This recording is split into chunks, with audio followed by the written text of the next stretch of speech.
অনেকদিন থেকে একটা কথা শোনা যাচ্ছিল, ভারতে অবস্থানরত আওয়ামী লীগের প্রধান শেখ হাসিনা তার নেতাকর্মীদের দেশে ফেরার নির্দেশ দিয়েছেন। ভারতে অনেক নেতাকর্মী অবস্থান করছেন। সেই 24-এর 5 আগস্টের সরকার পতনের পরে ভারতে অনেকেই পালিয়ে গেছেন। শেখ হাসিনা 5 তারিখে দুপুরের পরে ভারতে যখন উড়াল দেন, তারপরে শীর্ষ নেতাদের থেকে শুরু করে নিচের সারির অনেক নেতাকর্মী তারা পর্যায়ক্রমে ভারতে চলে যান। অনেক দিন পরে, প্রায় 3 মাসেরও বেশি সময় পরে আওয়ামী লীগের সাধারণ সম্পাদক ওবায়দুল কাদের গিয়েছেন। এই ব্যাপারগুলো আমরা ওবায়দুল কাদেরের মুখেই শুনেছি বিভিন্নভাবে। গতকালকে হঠাৎ করে একটা পোস্ট দেখলাম, একটা নিউজ দেখলাম, মানে নিউজ না, একটা পোস্ট। এনসিপির সাবেক নেত্রী নীলা ইসরাফিল তিনি সামাজিক যোগাযোগ মাধ্যমে পোস্ট দিয়েছেন এরকম যে ওবায়দুল কাদেরকে ওই 5 আগস্টে বাঁচিয়েছিলেন কিংবা রক্ষা করেছিলেন সার্জিস আলম, এরকম পোস্টও দিয়েছেন। যাই হোক, সেই বিতর্কে যেতে চাই না, হতেও পারে নাও হতে পারে। যে কথা বলছিলাম যে আওয়ামী লীগের নেতাকর্মীদের দেশে ফেরার যে নির্দেশ শেখ হাসিনার ছিল, তারপরে বিভিন্নভাবে গণমাধ্যমে উঠে আসছিল যে অনেকেই দেশে ফিরছেন এবং আত্মসমর্পণ করছেন, আদালতের মাধ্যমে কারাগারে যাচ্ছেন, কারণ তারা জানেন যে কারাগারে গেলে মাস তিনেকের মধ্যে হয়তো জামিন হয়ে যাবে, জামিনের পরে তারা মাঠে সরব হবে। এবার যেটা দেখা গেল, গতকালকে গাজীপুরে ছাত্রলীগের একটা বড় মিছিল হয়েছে, শোডাউন হয়েছে, সেটা নিয়ে আমরা আলোচনাও করেছিলাম, সামান্য একটু আলোচনা করেছিলাম। কিন্তু সেখানে যে বড় ঘটনাটা ঘটেছে সেটা হচ্ছে যে ভারতে পালিয়ে থাকা ছাত্রলীগের একজন নেতা, গাজীপুরের একজন নেতা, তিনি ফিরেছেন দেশে। ফেরার পরপরই তিনি গাজীপুরে এরকম একটা বড় শোডাউন করেছেন এবং যেখানে তিনি বলেছেন যে গাজীপুরে এখন থেকে শেখ হাসিনার আইন চলবে। কোন দিকে, কোন পথে এগোচ্ছে আওয়ামী লীগ, ছাত্রলীগ?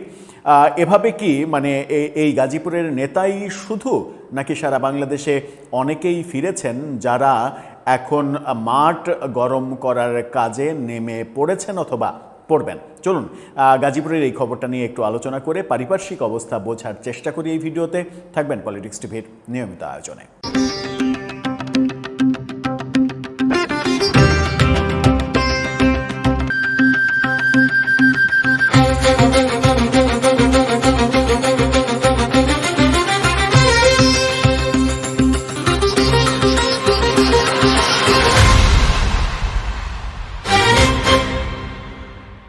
দর্শক, বলছিলাম গাজীপুরে দেশে ফিরেই ভারত থেকে দেশে ফিরেই একটা বড় শোডাউনের নেতৃত্ব এবং সামনে থেকে নেতৃত্ব দিয়েছেন।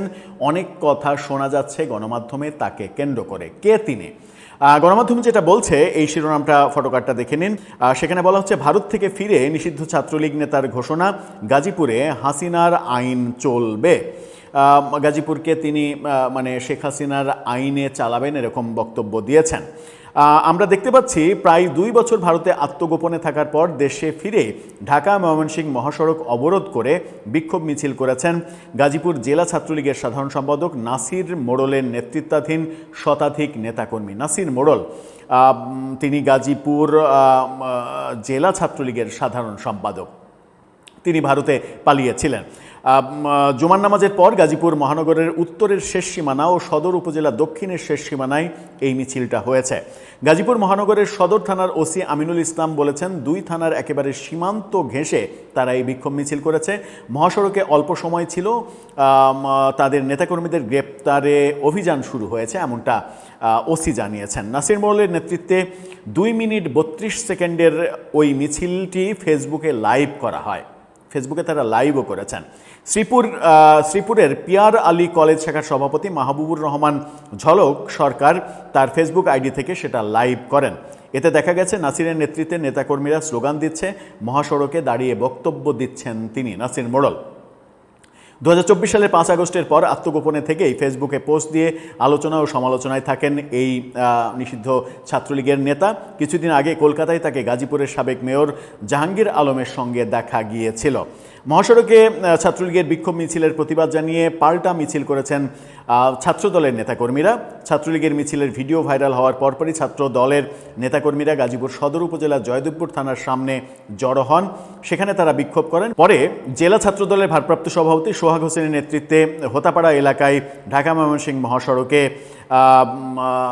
তারা শোডাউন করেন, মিছিল করেন। এদিকে নিষিদ্ধ সংগঠন ঢাকা মহানগর উত্তর ছাত্রলীগের কয়েকজন নেতাকর্মী রামপুরা টিভি সেন্টারের ৩ নম্বর গেট এলাকায় বিক্ষোভ মিছিল করে কারাবন্দীদের মুক্তি এবং তুরাগে নেতাকর্মীদের হত্যাকাণ্ডের বিচার দাবি করেছেন। ঢাকাতেও একাধিক মিছিল হয়েছে গতকালকে, কিন্তু গাজীপুরে এই নাসির মোড়লের ব্যাপারটা সবথেকে বেশি আলোচিত হয়েছে।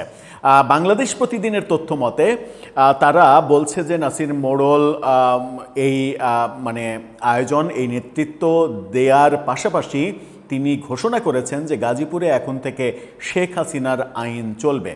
আইন কি কখনো কোনো ব্যক্তির আইন হতে পারে? শেখ হাসিনার আইন বলে তো কোনো আইন নেই। আইন তো বাংলাদেশের আইন। শেখ হাসিনাকে আলাদাভাবে আইন করবেন যে আইনে গাজীপুর শাসিত হবে?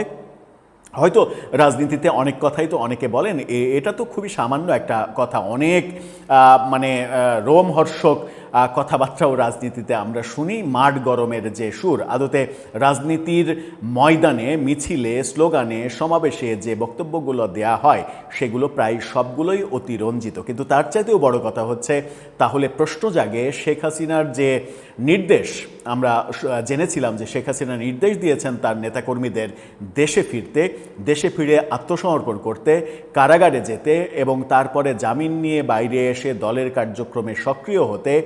সেই ধারা কি তাহলে ব্যাপকভাবে শুরু হয়েছে? সেটা একটা বড় প্রশ্ন। আর যারা দেশে ফিরছেন তাহলে সরকার টের পাচ্ছে না কেন? এটাও একটা বড় প্রশ্ন। নাসির মোড়ল কি অবৈধ পথে গিয়েছিলেন, আবার অবৈধ পথেই কি দেশে ফিরেছেন, তা যা মানে যেটা সরকার জানতে পারেনি? আমাদের কাছে যে তথ্য আছে তাতে সরকারের তো একটা বড় লিস্ট, অন্তর্বর্তীকালীন সরকারের সময়ে একটা বড় লিস্ট সমস্ত বিমানবন্দর কিংবা স্থলবন্দরে দেয়া আছে। বৈধ পথে যাতায়াতের ক্ষেত্রে যাকেই পাওয়া যাবে তাকেই আটকে দেয়া হবে পাসপোর্ট দেখার পর। এরকমটা অনেক হয়েছে শীর্ষ নেতা থেকে শুরু করে নিম্ন স্তরের নেতা কর্মীদের ক্ষেত্রে, অনেকের ক্ষেত্রে এটা হয়েছে। কিন্তু নাসির মোড়লের ক্ষেত্রে সেটা হলো না কেন? তাহলে নিশ্চয়ই নাসির মোড়ল গিয়েছিলেনও মানে ব্যাকডোর দিয়ে, এসেছেনও বোধহয় ব্যাকডোর দিয়ে। কিন্তু তিনি এই কাণ্ড করার আগে আত্মসমর্পণ করে জেলে গিয়ে তারপরে জামিন নিলে ভালো হতো, নাকি এভাবেই চলবে? এখন যেটা হবে, যেটা পরিণতি হবে আমার ধারণা, সেটা হচ্ছে যে নাসির মোড়ল যে কোনোভাবে যদি গ্রেপ্তার হন তাহলে সরকার আর তাকে জামিন দিবে না। অবশ্য প্রশ্ন জাগতেই পারে যে জামিন কি সরকারের হাতে? প্রফেসর ইউনূসের আমলে এই প্রশ্ন তো আমরা সমাধান হতে দেখেছি, জামিন আসলে কার হাতে। প্রশ্ন সেখানে যে প্রফেসর ইউনূস যেভাবে আদালতকে নিয়ন্ত্রণ করার চেষ্টা করেছেন, বর্তমান সরকারও কি সেইভাবেই নিয়ন্ত্রণ করার চেষ্টা করলে জামিন আটকে যাবে? আমরা প্রত্যাশা করব যে সেই ধরনের কোনো কিছু করবে না, কারণ বর্তমান যারা ক্ষমতায় আছে তাদের একটা বড় অভিযোগ শেখ হাসিনা সরকারের বিরুদ্ধে যে তারা আদালতকে মানে প্রভাবিত করেছে এবং প্রভাবিত করে বিএনপির নেতাকর্মীদের জামিনে বাধা দিয়েছে এবং বহুদিন কারাগারে রেখেছিল।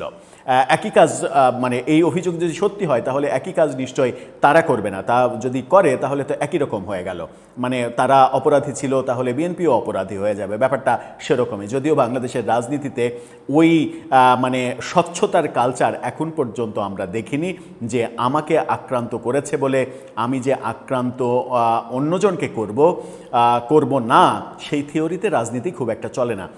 যদিও একটা আশার বাণী শুনেছিলাম বর্তমান প্রধানমন্ত্রীর কাছ থেকে, যে তিনি বিদেশি সাংবাদিকের সঙ্গে সাক্ষাৎকারে বলেছিলেন যে আমি চাইলে তো প্রতিশোধ নিতে পারি, কিন্তু প্রতিশোধ নিয়ে দেশের কি লাভ হবে? যদি এই থিওরিতে বিএনপি চলে তাহলে বিএনপি একটা নতুন উদাহরণ হয়তো তৈরি করতে পারবে। জানি না কি হতে চলেছে। নাসির মোড়ল আলোচনায় চলে এসেছেন। অনেকেই ফেসবুকে আওয়ামী লীগের অ্যাক্টিভিস্টরা তাকে হিরো হিসেবে সামনে আনার চেষ্টা করছে, এবং এই হিরো হিসেবে সামনে আনার চেষ্টাটাই তার জন্য কাল হয়ে দাঁড়াবে কিনা সেটাই বড় প্রশ্ন। দর্শক, আপনার কাছে সেই প্রশ্ন উত্তর জানিয়ে লিখতে পারেন আমাদের কমেন্ট বক্সে।